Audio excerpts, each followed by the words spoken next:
No, I don't give a damn. At least you have a face. You give a damn. We're pretty sure that we have a hidden somebody.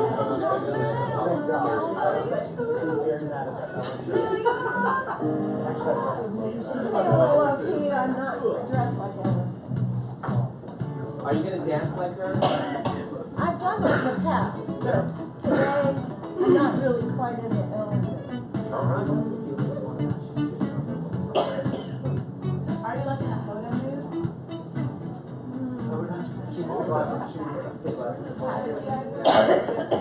No, we're live now. Oh, we're live. Yeah. Okay. Good morning. It is coffee time. Woo! Who's got their coffee?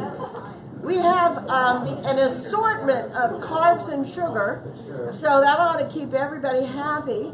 And our guest today, I know you're all excited because I really am, is the famous YouTube realtor of all time, ever in the history of real estate and the industry. That is a false claim. Is that fake news? That is fake news. Okay. 100%. Robby Stone!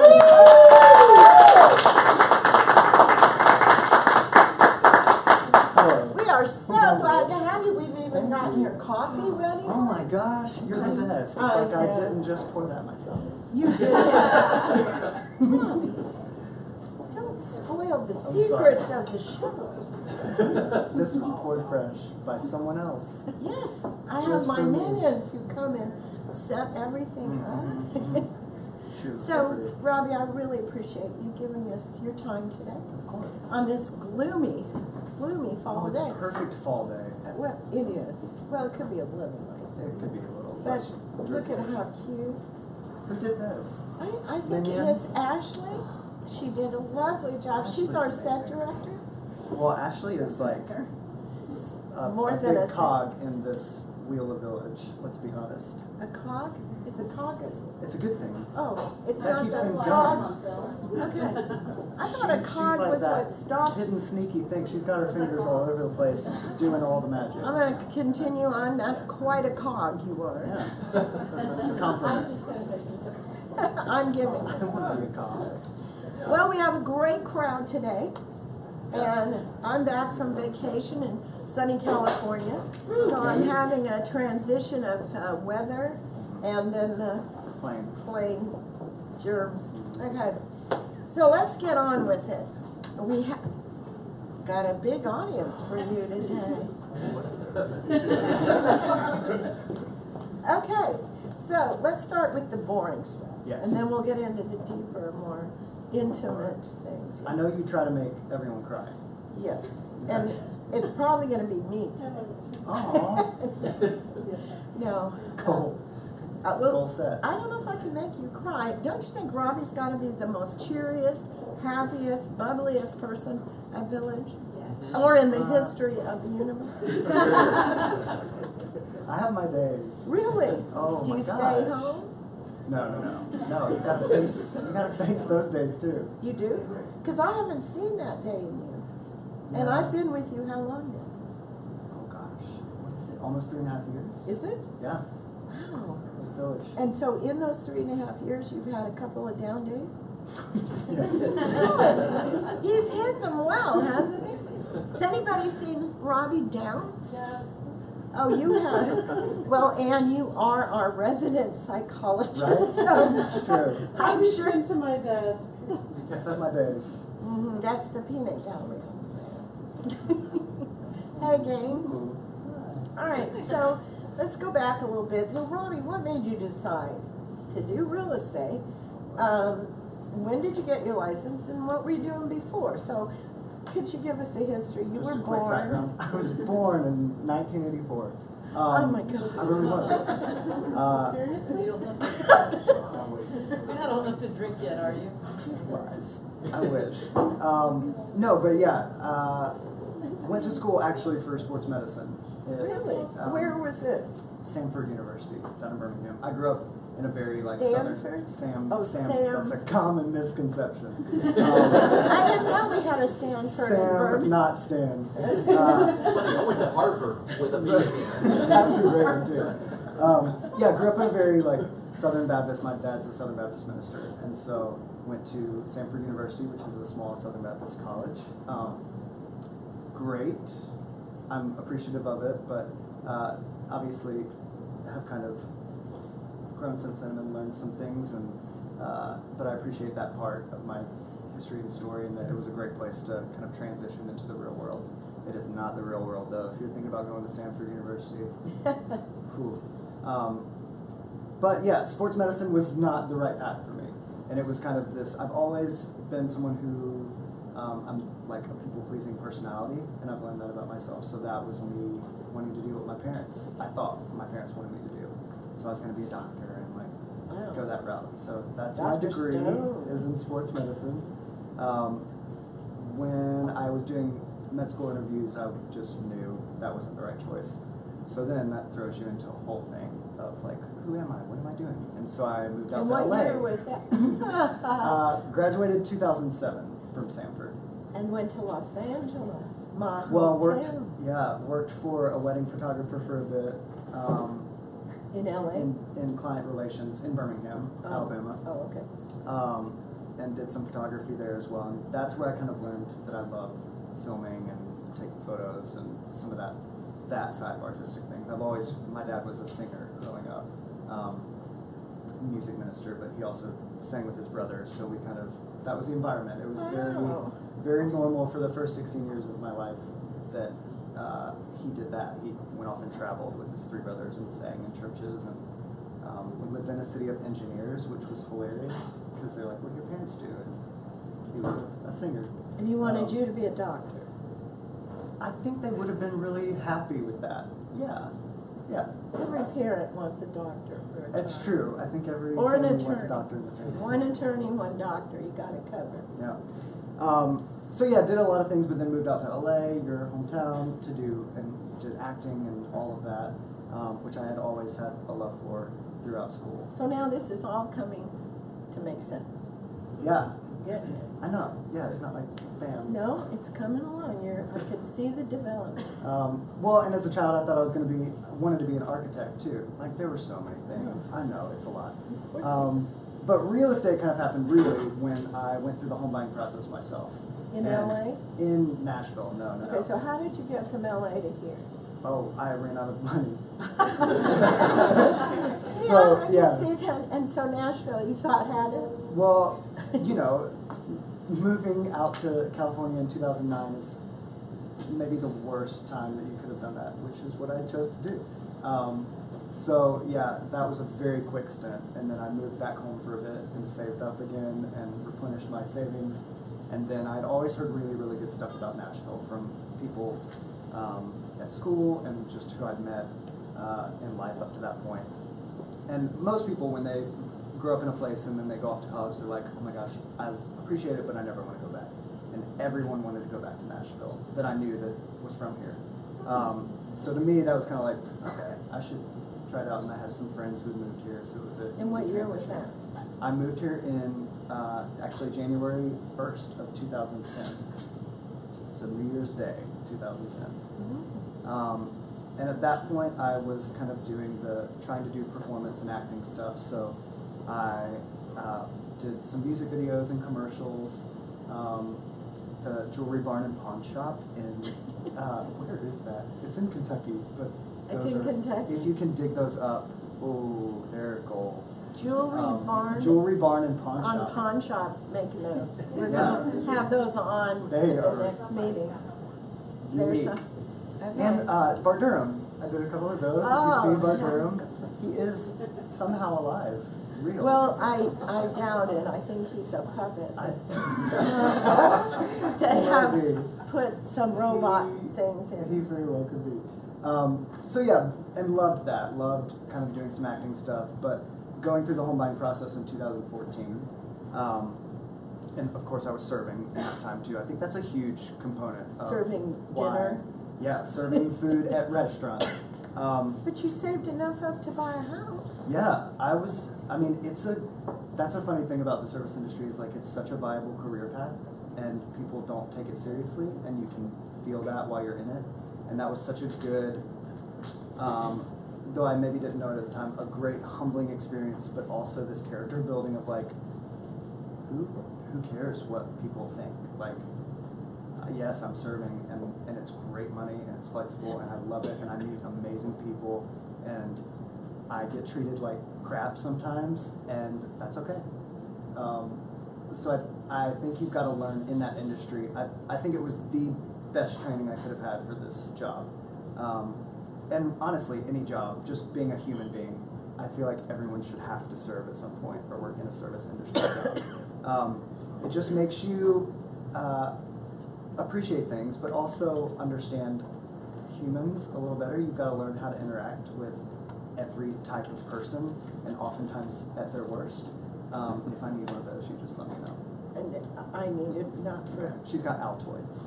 Well, it's the best I can have high for my. odds that is a possibility. Would you like? No, I'll get one of them.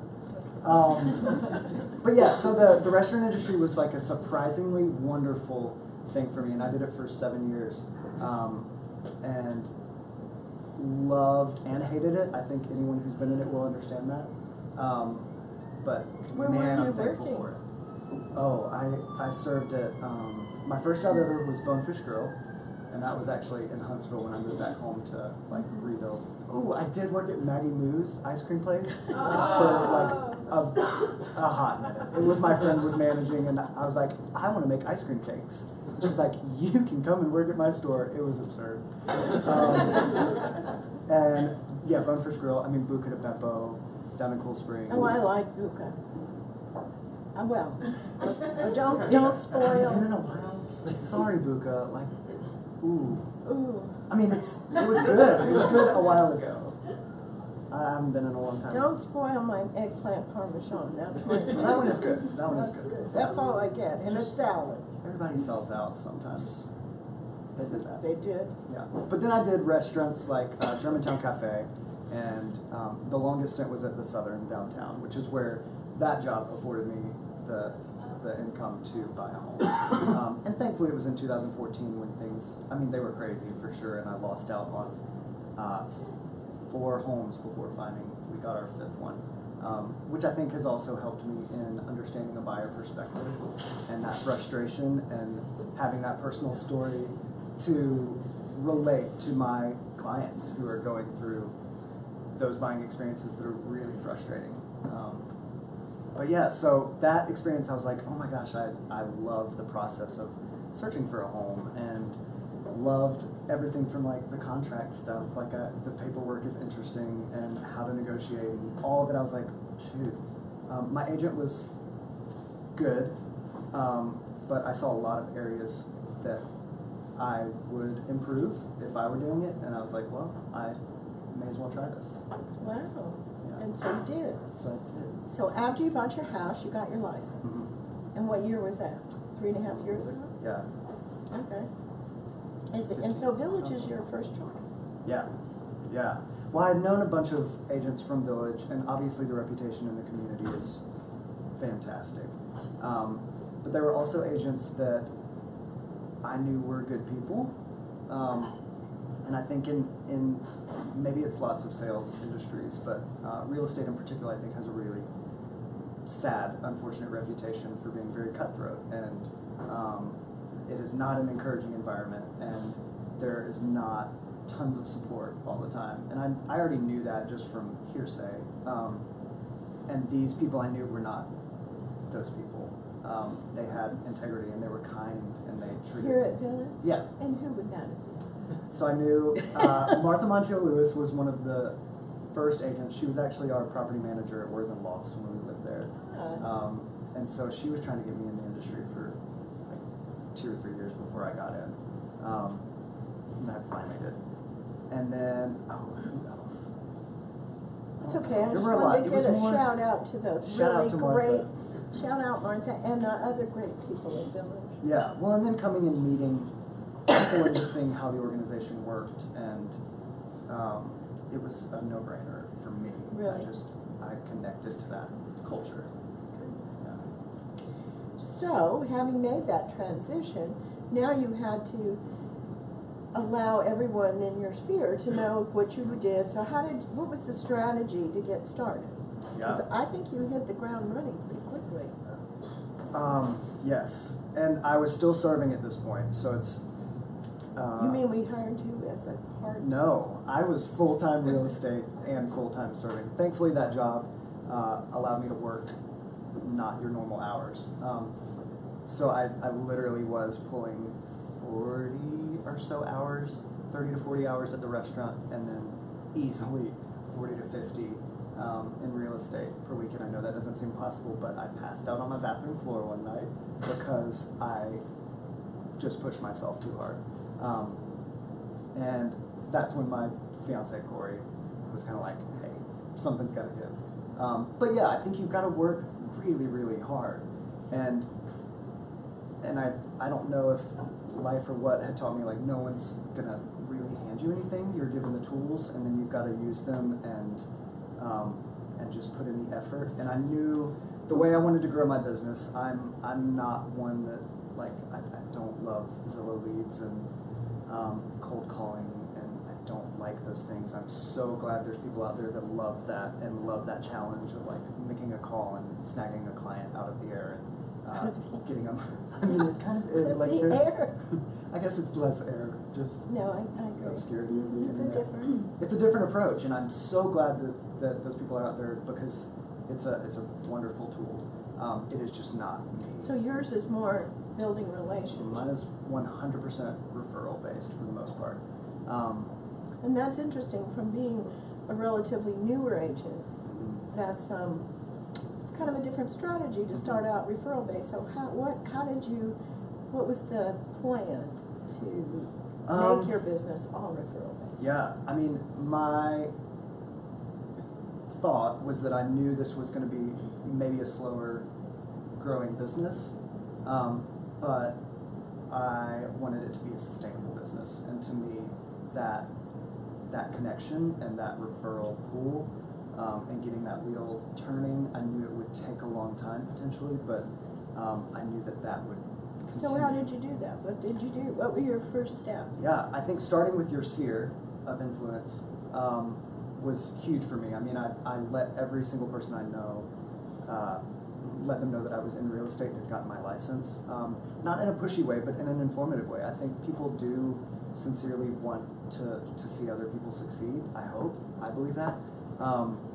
And so just reminding them that, like, hey, this is a way that I can succeed and you can help me is by spreading my name and getting the word out there. So yeah, I reached out to anyone I knew, and then also informing, you know, coming from the service industry, I knew myself, I think the statement of, like, oh, you could buy a house on the service industry money is a thing that people hear often, that, like, oh, you're a server, and they don't even give themselves permission to think about buying a home because they're just a server. I thought that until I spoke to someone and they were like, no, you can buy a house. There's a really key word I heard that you said earlier that I think ties in. There was there's a humbleness which allows you the confidence to be able to ask for business. And you said the serving gave you a sense of being humble. For sure. And I think that gets in a lot of our ways, realtors.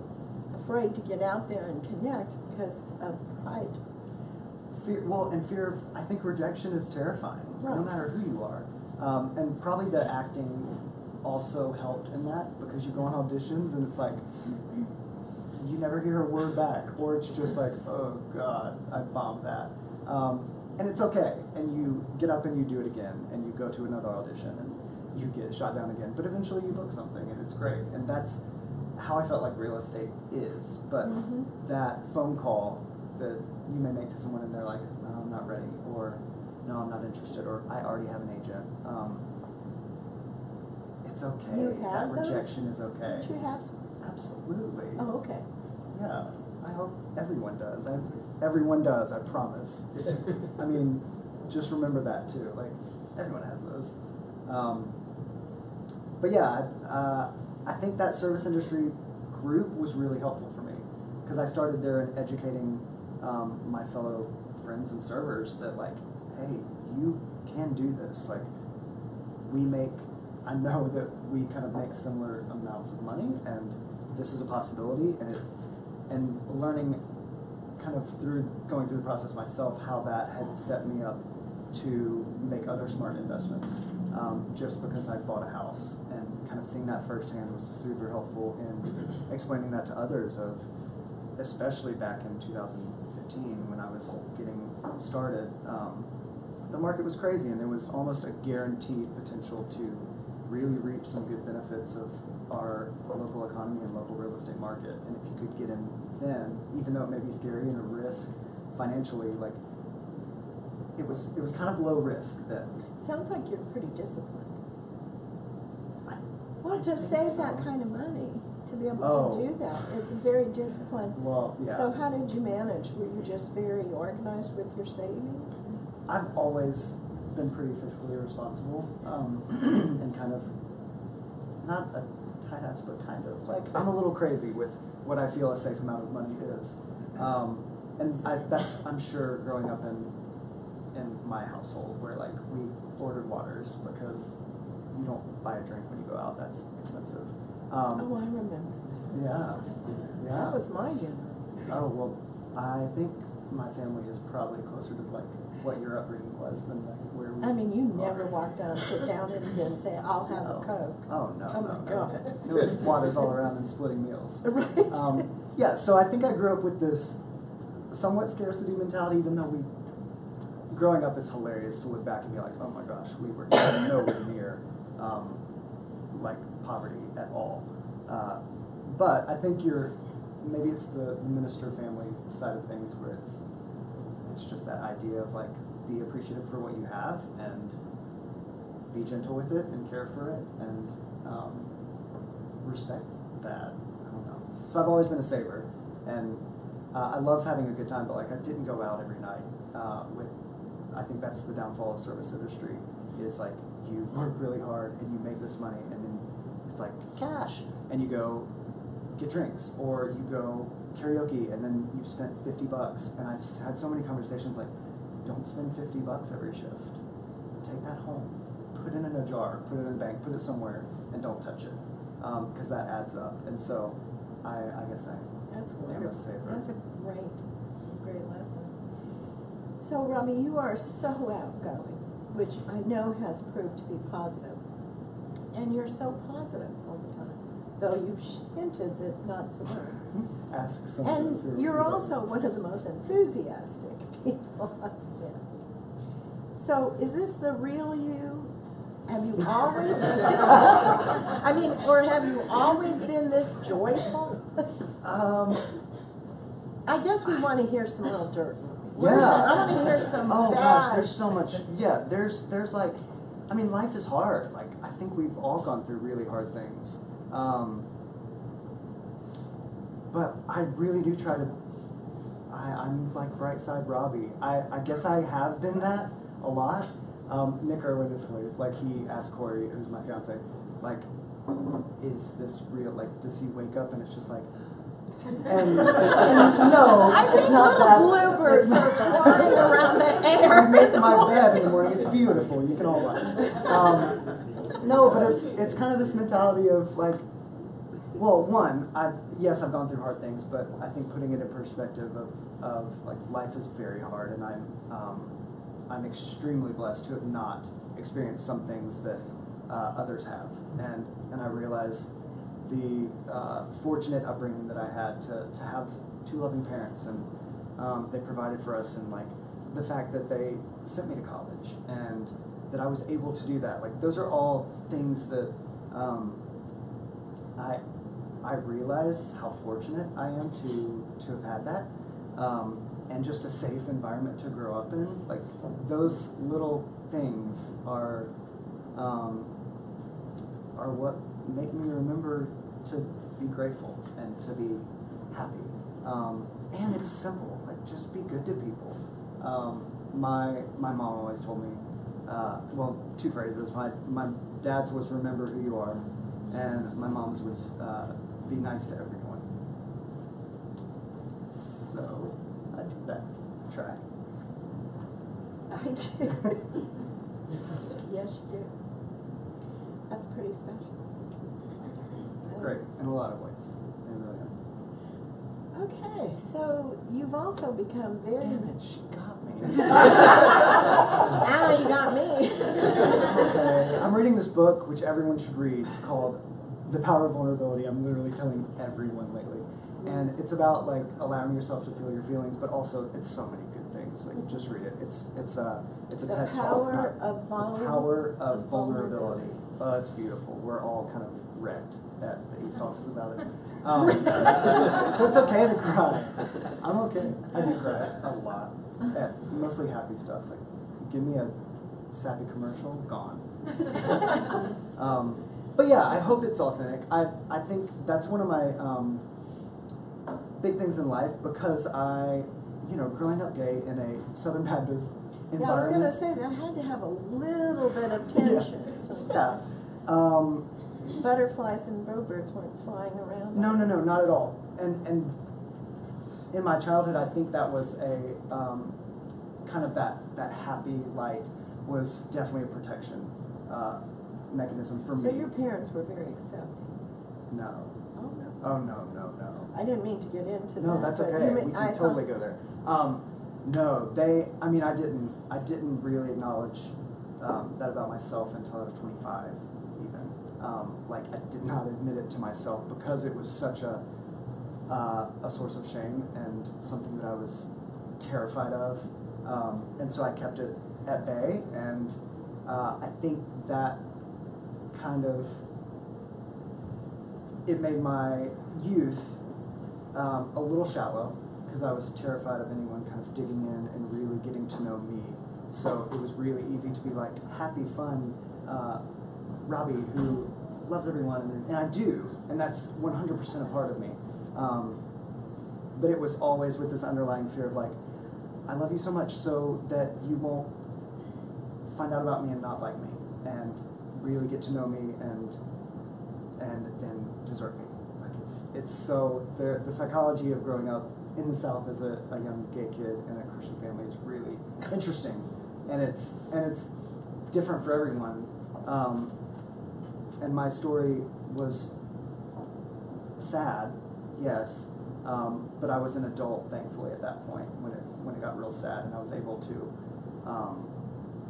kind of take care of myself and surround myself with people who could take care of me when my family wasn't really behaving the way that I feel they should have. And they've come. They have not, still. But, someday maybe, and it's okay. I think we all kind of, we know what we've been taught. And remembering that too, to have grace for anyone in any circumstance when they only know what they know. And so I try to remember that with lots of things in life, and it's really, really hard. But like, how can I expect someone to have a perspective that it took me years to understand myself, and I'm personally going through it? How can I expect my family to get it when all they know is what they've been taught by the people that are influencing their lives? For a long time I wanted to teach them, and it made me really mad that I couldn't get through to them. But then you get to the point where you're like, I can't pause my life to help you learn, because I can't make you learn anything you don't want to. And so now it's my goal to just live a really good life and continue being that person that they raised me to be, while also being 100% me. So I attribute a lot of that love for people and love for life and zeal and zest to them, because it's been there from childhood. But there's now a deeper level where I'm okay, like sitting in front of y'all and talking about this stuff that I would be terrified as a kid to even talk to myself about in the quiet of my own room. So it's kind of neat to be here. Oh, we are so fun. So, you've become very known for these elaborate videos that you have done in marketing. for your listings. One in particular that was absolutely spectacular, and I think it's viral. It should be. Maybe. Is I guess. I don't know what Isn't that constitutes viral. Yeah, that's Well, that's viral the is- correct usage of that. I didn't mean it had a virus. It went viral. I meant a lot of people Somewhat, yes. A lot of have people watched did it, see and yeah. it is really something to behold. The aerial? The aerial. And that was it Snow White or? No, it was Little Mermaid. The Little Mermaid. Yeah. Yes. So have you done any more of those? Yeah, there was a Beauty and the Beast one, and then there is an Aladdin in the works, but it has been a year in the making. It was a year ago that I started that one. Isn't that property sold? Oh, it's not about a specific property. Oh. Although, I've got a listing right now that I should probably incorporate into one. So I imagine that had a lot to do with your name recognition and getting out there. Is Yeah. people recognize, oh, you're the one that did the. Yeah, and that was I don't think I, in life, kind of realize when things are potentially a risk that you're taking. Because I don't know, maybe it's going through like the process of coming out, and my family sort of, you know, that blow of all of that makes you be like, well, oh well, I did that, like, how much worse can it get if I put a stupid video out and everybody hates it? Well, okay, life goes on. And it sounded fun, and it's 100% me. So There are butterflies in there are bluebirds. Yeah. So yeah, that was a fun thing to just sort of tap into my love for musical theater and my youth with Disney, and then my brilliant friend Mia, who, oh man, if any of you are ever fortunate enough to get to know that one, she's a trip. But yeah, that was just a fun experience to be like, well, I know no one's tried this, but why not? And that's sort of been my approach to my building my business, is kind of asking, like, does this feel 100% like Robby? Is this something that sounds fun?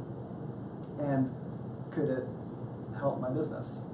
And if it answers that, I don't really need a, like, has anyone ever done this before? That's not a question I ever ask. Do sellers, do you use that as a tool for marketing to sellers, that you kind of go out of the box for their exposure? I definitely highlight my love for marketing. I think every listing is a little different, and I would never want to give someone the expectation that they're going to get this full-fledged Disney charity video. Yeah, that's just not a realistic thing. They don't call you and say, we want to be Snow White. Right? No. So I don't necessarily Shrek. pitch it as that. But yeah, I think I do highlight that, like, I really sincerely love marketing, and kind of real estate is headed in a unique place with marketing and promotion, and there's a certain edge I feel I can bring to properties, and just a fun, like, that was my thing with real estate. Like, it's such a fun, exciting process, and I think we get bogged down in the, it is serious too, of course, and like, you should know your stuff, but it can be a really enjoyable time, and so I want that for my clients. I really do. How many have seen that video? Oh, well, then there's no sense pulling it up. Everyone in the world is. So you were a solo agent for quite some time, and you kind of still are, but I know that you have created quite a bond and relationship with Nick and Sam Graham over here. And Robin.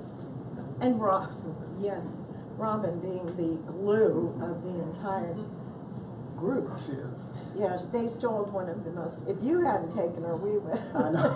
That's what it was.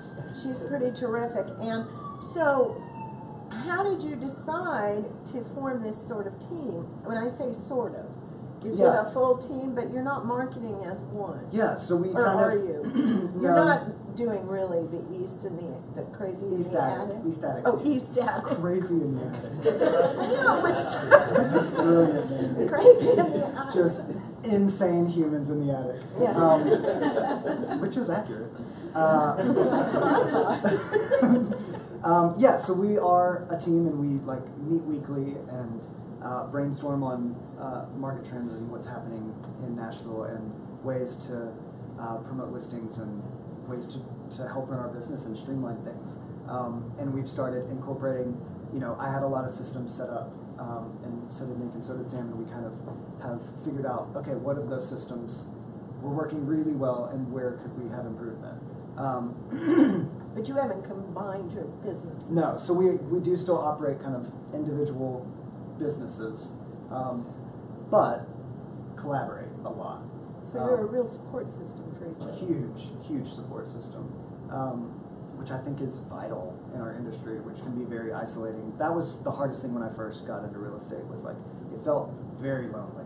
And I'm not used to that, which is why I literally in college would, during exams, everybody was studying in the library, and I would just go out there and bug people and like have fun and be dumb, because I need that. Like I'm such an extrovert, and I get my energy from people, and I can't sit in a cubicle all day and study. I can't do that in school. I couldn't do it in real estate. So I'll literally come into the office, and most of the time, if you see me in here, I'm probably going around and chatting with people. And that's thankfully hugely beneficial in our industry, because it is a social industry.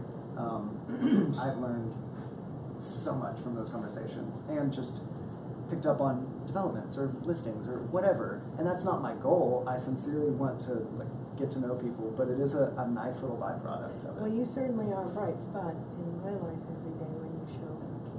So I know everybody can't help it smiling when Robby shows up. It's just happens. You're just a smiling joy. I hope. So, have you learned, I want to go into the real estate, some of the hard lessons working with clients, not so much your personal hard lessons, which I see that you had a few We of went them. into that.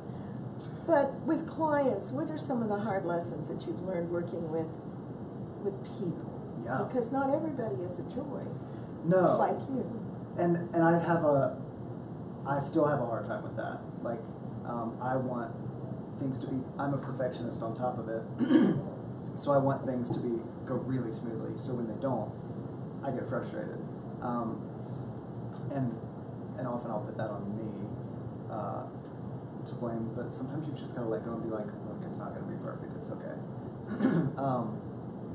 But yeah, I think difficult clients they're still hard for me, and I have them, and you're gonna have days where you feel really unappreciated, and really misunderstood, and like everything is being blamed on you when you have no control, and it's easy for me to get real defensive, and want to talk to them and teach them why they're wrong, and that is not the best way to handle it. Sometimes you just have to hear it out.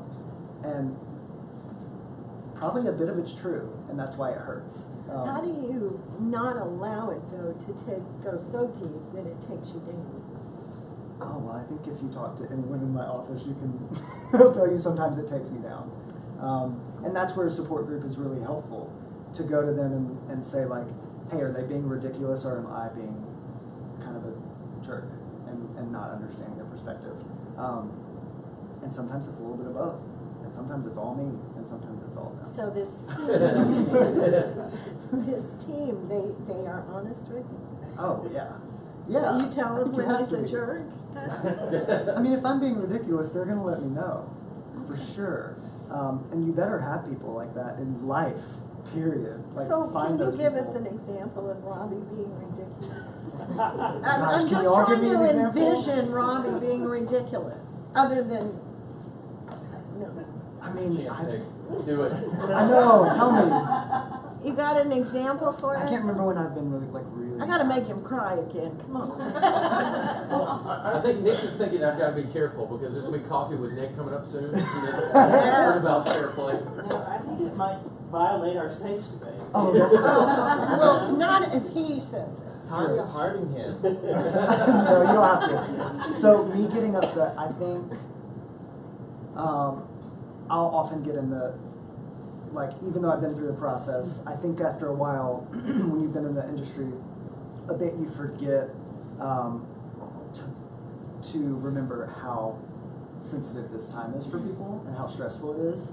And so for me, it's sometimes I'll forget that, and I'll forget that, you know, this person is making one of the biggest moves of their life, and even though it's every day for me, this is like a 1 or 2 to 3 time event in their life. And maybe, oftentimes, I work with a lot of first-time homebuyers. Oftentimes, it's like the first time they've done it. So I'll get frustrated, like, oh my gosh, why are you asking all these questions that don't matter? Or why are you bugging me with these things that really aren't important? Or you're freaking out over, like, termite damage that happened back in 42, and you're like, of course this house has some, like, evidence of termites at some point. It's 100 years old. And you just want to scream that at them and be like, this is not a big deal. But you can't. You've got to be like, I completely understand that this is stressful and we hear termites and we freak out, but just so you understand, like, in your home, blah, blah, blah, you know how to handle it. But I think it's stepping into their mindset and being empathetic to where they are in the process and their circumstances, and oftentimes they're responding out of fear and anxiety, and it's not this personal attack on you, and I'll take it as that sometimes, and that's not fair. I need to, I think somebody, I wish I remembered exactly what it was, but it was life-changing for me as a youth to be like, something about we're so far less important to other people than we think we are, which maybe sounds self-deprecating, but it's like so true. Like, nobody's thinking about us as much as we're worried about them thinking about us. Yeah. And it was a really good thing for me to hear, and I've got to apply that in this industry too. Like, nobody's blaming me as much as I think they're maybe blaming me, or even like, I'm really not as important in this process as maybe I think I am sometimes. So I don't know if that answers that question. That's pretty good. That's pretty good. Is there anything you would do different from your story? Oh gosh. I don't funny think about so. different. I think Do you have any regrets in the business? I mean, well, in life even, like, I don't know. I think if certain things don't happen to us, we don't know how we would turn out. So, am I thankful for every experience, even if it's hard? Yeah, I think so. I mean, I would say the same in real estate. There's certain things that I wish I had maybe learned faster, but I think I learned from those things still. I when I first got in, was like, oh, I want to find developers and work with them and like get in on find land and build and blah, all that. Right? Gosh, that was a loaded statement. And I went after that, and it never felt right. But I still wanted it because I wanted to like have my sign in front of this new construction, development, or build, or whatever. And I realized as I was like going after those developers and having those conversations that I hated it, and I did not enjoy that process. Because I got into real estate, because it's more than, to me, it's more than just a structure. Like, it's a home, and I love that part of the connection to a space, and it's not just hard numbers for people. And developers, it's just numbers, which is and you're great. very dispensable. You were super dispensable. Yeah, and talk about underappreciated. I mean, I know sometimes that's in our heads, but oftentimes with developers like And that's where it's important that we know who we are and what our why is, because that is for somebody. Somebody has to do it, but it may not be you. It obviously wasn't. Yeah. But you did a good job of it. Yeah, and I'm thankful for You gave it the college. I did. I'm thankful for, I worked with a developer, and they're great, and they do a great job, but it was just, you know, at the end of it, like, that's not my niche, and that's okay.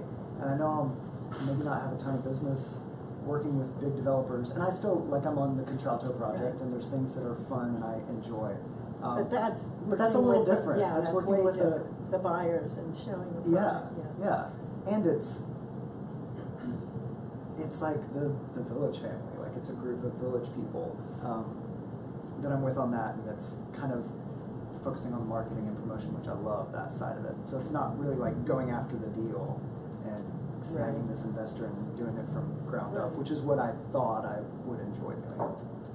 So Robby, how do you manage balance in your life? Because you have a partner and a lot of friends. Do you cut off at certain hours? Tell us how you manage this life balance in a very demanding 24/7 kind of business. Yeah.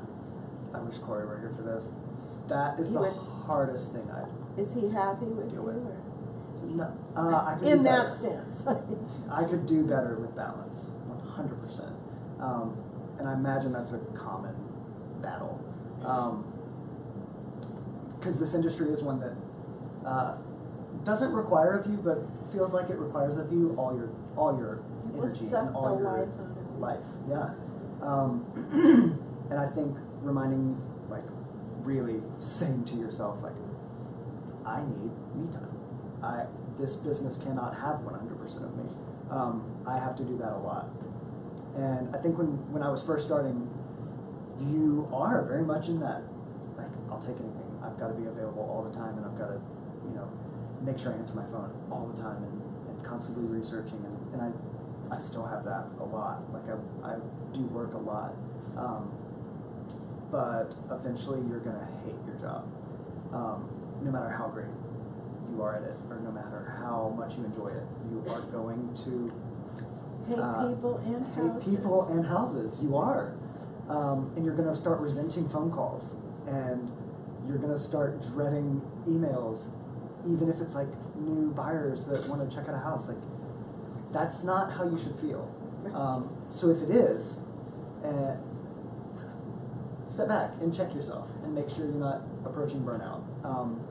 And so I did, when I started work constantly. And I've had to, with the help of Corey, set boundaries for myself. So I will physically leave my phone in another room, because if it's turned over on the couch beside me, we're gonna flip it over. One, it's just sadly, the state we're in of like this constant connection to this fake world of social media, but that's a whole other discussion. But then I'll leave it and just let it live there and have a night. So it hasn't cost you your business? Maybe, but my But life you're is still worth more. Right, and you're still meeting your goals and Yeah, being for successful.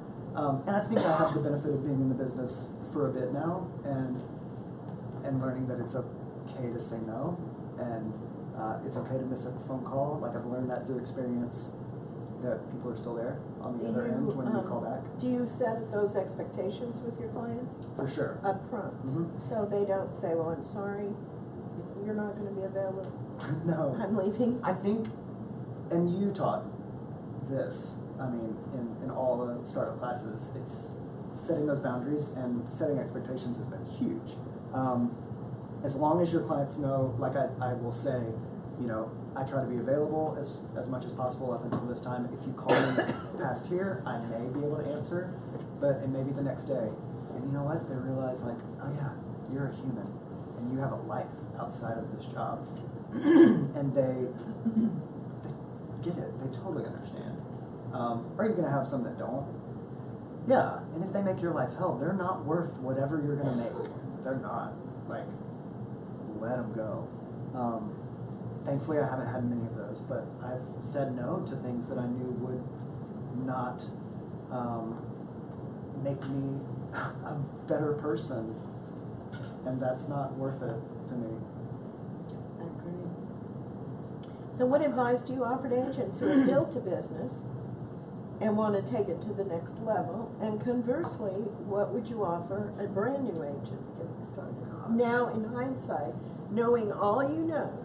Oh, no, in 3.5 years.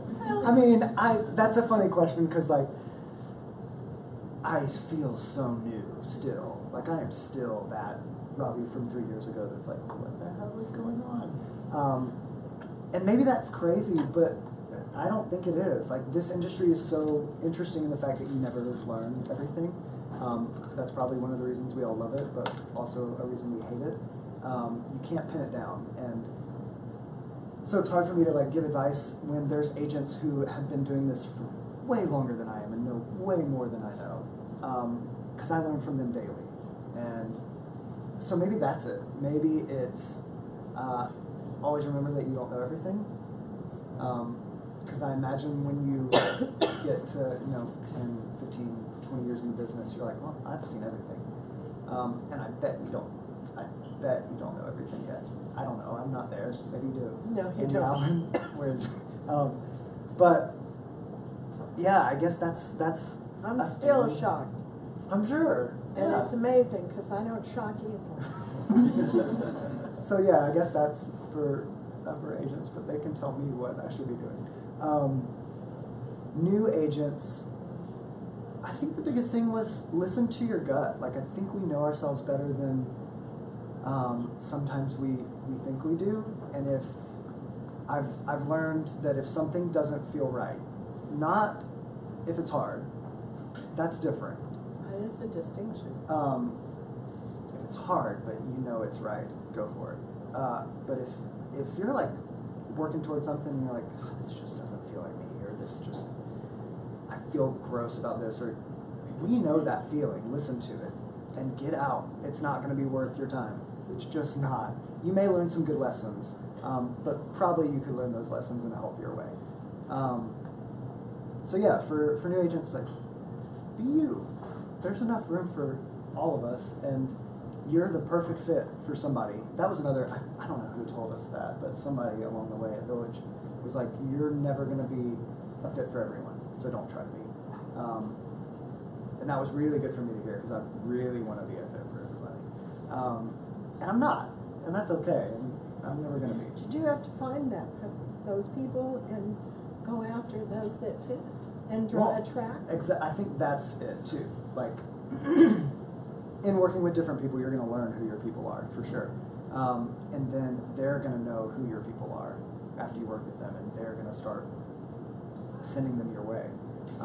Which brings me to, what networking opportunities do you take advantage of? And in the community, or and you've gotten kind of involved in the board. Yeah, so I'm on YPN, Excuse me. Young Professional Network, and I love that. I think connecting with your fellow realtors, I feel like a lot of people think that's a waste of time, maybe, or like, why would I converse with the competition?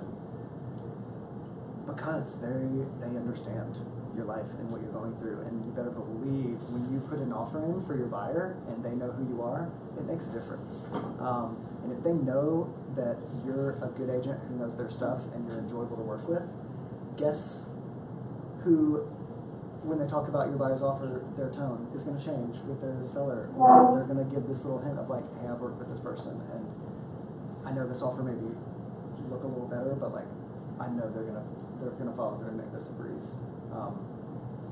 Maybe not a breeze. There's no way to guarantee that, but like, you know. So yeah, connecting and getting to know other realtors has been huge. Go to the broker opens. Go to GNR meetings. Do anything you can to authentically get to know these people, not to use them, not to get leads. Just get to know them.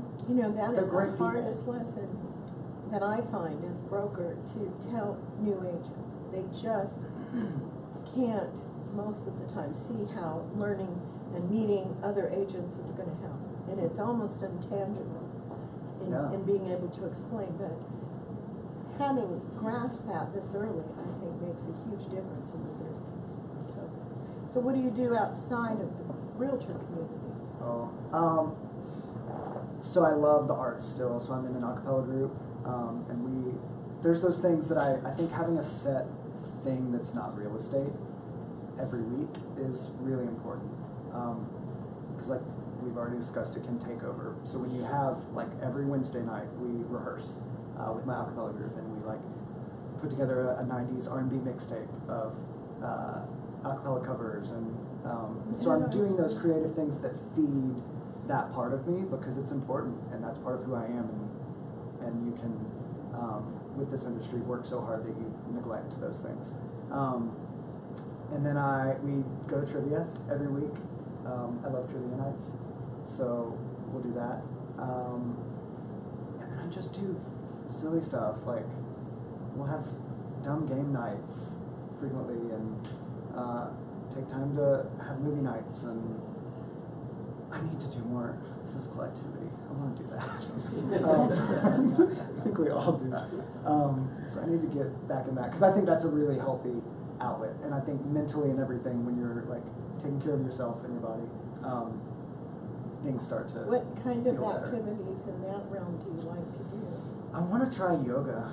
I really do. Love yoga. I know, I've always been like hoo-hoo about yoga, but No, it's good. yeah, okay, I'll try it. Even my I'm husband excited. started. Well, it seems like something that's a very good You don't have to long be term. young, you can Yeah, be old. I like that. I want to grow into my exercise. I did do CrossFit for a bit. It is very hard. But it was the best workout I've ever gotten, but I also maybe could have hurt myself. And then I do love, like, I'll go walking and go to Radnor Park and try to I love being outside. Like, if I could have an outside office, I would totally do that. Just something about sunshine But make and it air, up. and I'm all We about need it. patio. Well, we did. That's why we got, at the East office, we got, I was pretty adamant about having outdoor furniture on the patio, because there's just something about connecting with that. And I think, like, my spiritual walk has been really interesting, and not, like, totally new agey, but, like, I think there's an energy with being outside and being in natural environments, and I don't know, Kind of an old soul, Robby. am I? Yeah. But I'm For also, being like, a so total young, you're kid. such an old soul. Okay. Okay. So, I'm going to ask the big question. Oh, yeah. Is this the biggie? I probably answered it, kind of, but yes. Well, no, I want Wait. you to really go deep. It's the last question. It's the one I ask everybody. So this better be good. No pressure. Especially in light of the changes in the real estate industry. And there's a lot of change in that everybody comes in with a new model. I would say I've been 46 years in this business, so since 1972. And every 7 to 10 years, besides the economy tanking, every 7 to 10 years there's a cycle. There's a new model, a new game in town that looks like a shining penny. And as you know, we've had some of our agents all along find the shining penny. Yeah. Why are you staying at Village? I mean, the shiny penny is attractive, of course, because it's a shiny penny. Like, we all love shiny things. It's just a human thing. So, and maybe that shiny penny is the perfect fit for some people, and I think that's okay to remember. Like, maybe they need that shiny penny right now. But I bet they look back and really, really love the old blanket that they had. So that's why I'm here and why I've stayed. It's like, not only is Village like a really great blanket, but it's a good, comforting one. Like, I know my people here, and I know my leadership, and I know the heart behind what this company does. And then it's just like this badass silk blanket that's amazing too, because there's so many good programs and there's so many good innovative plans for the future, and I think we've really seen some positive change in listening to agents and listening for what we really need and how we need to respond. And are we going to get it all right? No one ever does. Like, we're flawed humans in this world trying to make it through, and especially when you get a lot of us in one place trying to make one thing better, there's going to be hiccups, and there's going to be mistakes, and I'm going to make mistakes, and you're going to make mistakes, and all of us are. And I think acknowledging that and being like, hey, we kind of screwed this up, but we're trying. And Village has been so good at, over the years I've been here, and from what I've heard before, of really trying to be the best. And I think a lot of companies forget to do that. And they think they're great, and they stop listening, and they stop caring. And I like being part of a group that feels like family. mean, if you can't tell, like I'm a total sap. And relationships are really, really important. And authenticity and genuine care and things that are bigger than dollar signs are really, really valuable to me. And I think I've learned that more and more. Now I'm going to hear anybody out. I love hearing what the shiny penny is offering, or what. Like I've talked with other brokerages, and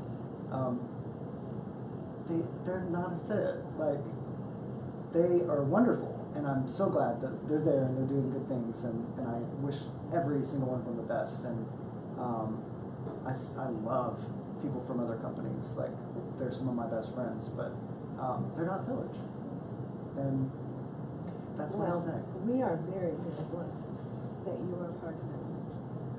Even for 3.5 years, you have touched us and made a difference in the community, our family, and our village. And I'm very grateful for you. Thanks. You too. So, does anybody have any questions for Robby? As we wrap up, this is your time to sock it to him. And What are you going to do more videos? I know, that was one. I have one in the works. I thought it's coming. I thought you were going to bust one out here or something. Jamie, get ready, because I'm a-coming for you. You're coming for me? Yes. Okay. Any other questions for Rob? Did we cover? When Did we you first- expose him enough? Yeah. When you first started, like saying your first, when you first started, how long was it until you figured out your own system and your own flow, and like when were you like, okay, I've got this now? I mean, I guess of course everybody sometimes slips up, but like how long did it take you to go, okay, now I'm on a roll and this is what we do every time, this is my system? Like, how long did you make your own system? And Oh gosh. you know what I mean? Like, how long did it take you to figure out your own system? Yeah. I mean, I think if you ask Robin, like, I had some pretty good systems in place. And I was really proud. I just got to the level where even those systems, I couldn't do the extra things that make your business grow. But I feel like my systems I was really proud of. And I learned those from stealing from everyone that I could. Like, how else do we learn but from other people who are doing it better than we are? So I talked to them and stole their templates, but not stole, they gave them to me, but like took that and made it me, but it was largely structured by other people who have done that before. And so that's why I'm like, use my systems. I'm happy for you too. But I love efficiency. I don't like wasted time. So if I feel like I'm having to go through and copy and paste a bunch of emails, I'm going to make a canned response, because clearly that's something I use a lot. So I'm gonna make it personal every time, because that's important to me, but the structure is going to be the same. So I've got this whole list of canned emails, because we all know those questions, and you learn as you build your business those emails that you continually write over and over again, and you could save yourself 30 minutes by making a template. And then I didn't use anything fancy. Like, I don't use a CRM, and I don't use any fancy programs to remind me of things. Like, I straight up use calendar and reminders on my iPhone, and I would have a section that was like transactions, and I set up every step of a transaction and a reminder for when things needed to be done. And so it was really, I was not broke, but I was like, did not have a ton of money to spend on anything when I got into this industry. And so I used every free resource available, or anything that I just had that I already knew how to use. So it was just trial and error, basically? It was a lot of trial and error. But also kind of stepping back from your business and looking at, like, okay, anticipating what are things I'm going to use over and over again in every single transaction, and how can I streamline that? That was really helpful for me. Yeah. But I went to talks. Though Jesse's moved on, Jesse Scarlett did a great talk on structuring your finances in this industry, and kind of setting up different accounts for like paying yourself a salary. That was a novel concept. Like, I'd never heard that in my life. But in a commission-based industry, it's brilliant. Like, of course, It's to get some vital. consistency. It's Pay vital. yourself a salary. Figure out what that budget looks like, and then any excess, save it, and pay your taxes. It's fun. So yeah, just those little things. So go to every class, all of them. Like, that's And I every went to- talk, and next year we've got themes, and we've got a whole month of finance, Mhm. of your personal finance. So, because we know that's one of the hardest things in real estate is to not spend all you make. Yeah. Ooh, and I would say get your systems in place before you need them. The hardest thing in this business for me was catching up. Like when you do start to get busy and things start slipping through the cracks. I wish I'd had all my systems in place before I even needed them, which is why it's even more important to talk to people who are doing the production that you want to do, and seeing what they do to keep track. Yes, sir. As a brand new agent, how did you overcome sort of the hurdle of being inexperienced? Yeah. One was, because that was a big struggle for me, because I don't like to I'm not a like dive in and wing it. Hate that. Hate it. I think if you understand the seriousness of this industry, that's a really dangerous game to play too. So, I mean, if anyone was here when I first joined, like, did you see me in every single class that was offered, in every real track class, and anywhere I could get knowledge, I was there. And I studied that contract. Like, I just wanted to know what was in it. And I learned the industry. And so then I was knowledgeable. And I think reminding ourselves of that too at Village, because we have such good education, for better or worse, we're even as new agents, way ahead of a lot of people, unfortunately. But that is fortunate for us, but scary for the rest of everything. So you are further along from being at Village than I think anyone realizes. Just get ready. For real. It is, and that was encouraging. That was how I could go forward and be like, I'm new, but I know my stuff. And really, that's what it comes down to. Do you know your stuff? Great. Virginia. Yeah, I think I missed part of what you said, but who's in your little collaborative group that you? So Nick Sure. Irwin, Sam Graham, me, and then then y'all have an assistant. Robin. And is our Robin, assistant. the glue. Okay. Yeah. I think that's a great idea. To just have a group And Village to is share really, what works and what doesn't. well, work. we have Yeah. tried at Village to And push that. I know we Yeah. have clubs, but that's still. Well, it is supposedly an encouragement of you to find 3 other people in the company that can help support you. Yeah. So that is our hope with the clubs, because agents don't tend to do that on their own. So we've been trying to force feed it to you, and some of these clubs have really worked in a lasting way, and some don't. And so that's why we keep changing clubs, so that you will find others at Village that you connect with that can be your support group. And I think you've already sort of found that. You know, I watch as I see different agents kind of group together, and they kind of are sharing with each other. So there is a natural attraction, don't Do you? y'all all do each of you use the same systems, or We do now. A lot of because the you same, kind but of not took exactly the the best same. Yeah. of what each of you had and put it together, and Which I think is That's is I hadn't really thought of that, but that's. yeah, I think that is a goal that should be kind of part of And the I like clubs that too. about that Village, is- in that Village is a very sharing company. I Yeah. think individually, the agents here are very collaborative, even without, it's just the culture. And so from, a lot of companies aren't as collaborative. Yeah. So I know there are people that come together and are naturally attracted and can support each other. And I love to see agents sharing their systems and tools that they've learned and fine-tuned. And even though we just formed that, that's something that we've been doing for years, between just the 3 of us from working upstairs at Yeah. that shared space and tossing around ideas. And So it was a very organic thing, and sometimes organic things are great, but they don't always happen, and so I think that's why clubs is great, because it's this very intentional approach to it. Now how you use that depends on the individual groups. And so I think, they've kind of set up that. Our hope that is thing. that something like that can organically happen. And it may not happen. But the you first can time, set but up your yeah. own. Yeah. I think there's so many people at Village that would love to, and we do. I think everybody's so giving and generous as far as this is what I learned, and I don't think I feel that. Do you, Emily? And Ann, do you feel that we're pretty close? I see a lot of sharing. Absolutely. It's much more collaborative than competitive.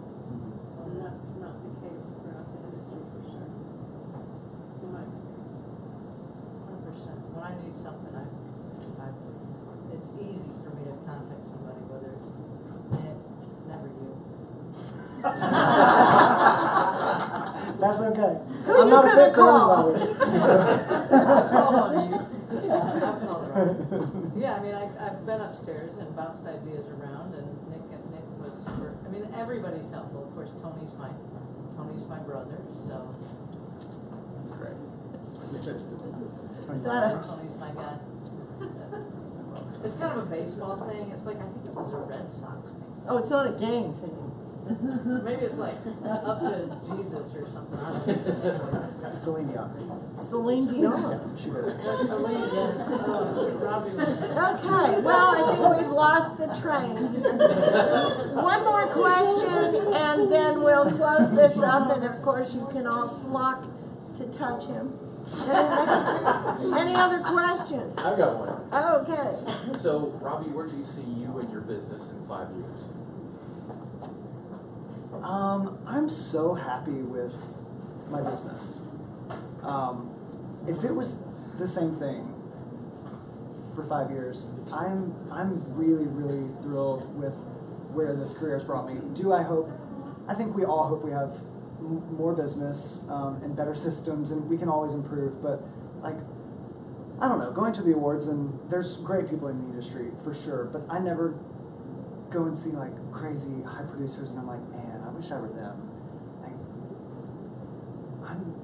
I'm really happy with where we are and what I've done, and I hope that I have a longer stream of people that I've worked with and helped who are coming back again and again and again, and referring people.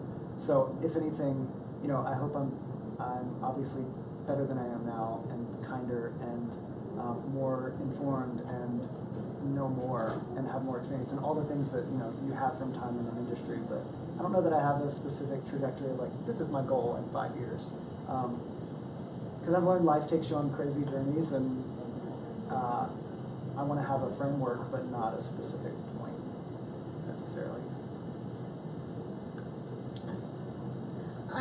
I've gotten to feel even more love for Robbie just from this than I did, which I don't know what to say except that I appreciate that our lives have touched. So, everybody, thank you, Robbie.